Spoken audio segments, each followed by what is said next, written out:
Azaz yavaş o qırağa çox gedir o qız. Qorxuram.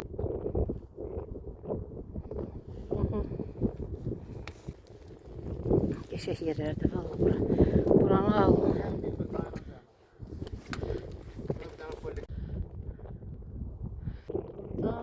Çıxa. Gəlirik. Bax, indi ora getməliyik. Bura qalxıb, düşüb o qulağa.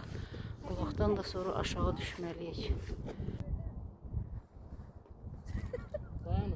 Sərtsə.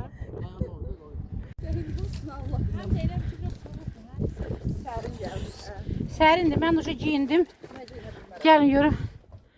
Düşün görüm. Ben şu bedenimi tutacağım. İstəyir. Yemək istəyir. Getmə ora, getmə. Bax. Qaşaqdır.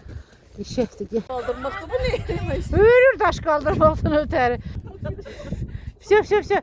Çəkdim yarımçıq. İndi polunu siz icazə ver çəkin. Dinlemek istediniz. Sen kaldı da büyük. Gedək.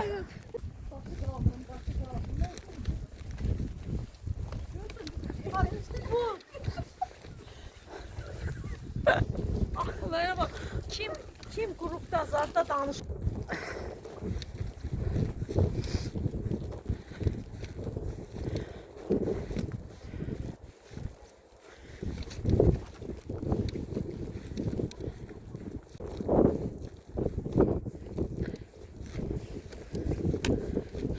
Möhtəşəm gün oldu elə Aynur. Çox qəşəng. Bura bax. Bura bax Aynur, bu daşın duruşuna bax. Elə bir ki, kimisi kəlləsidir, zadıdır. Soydu.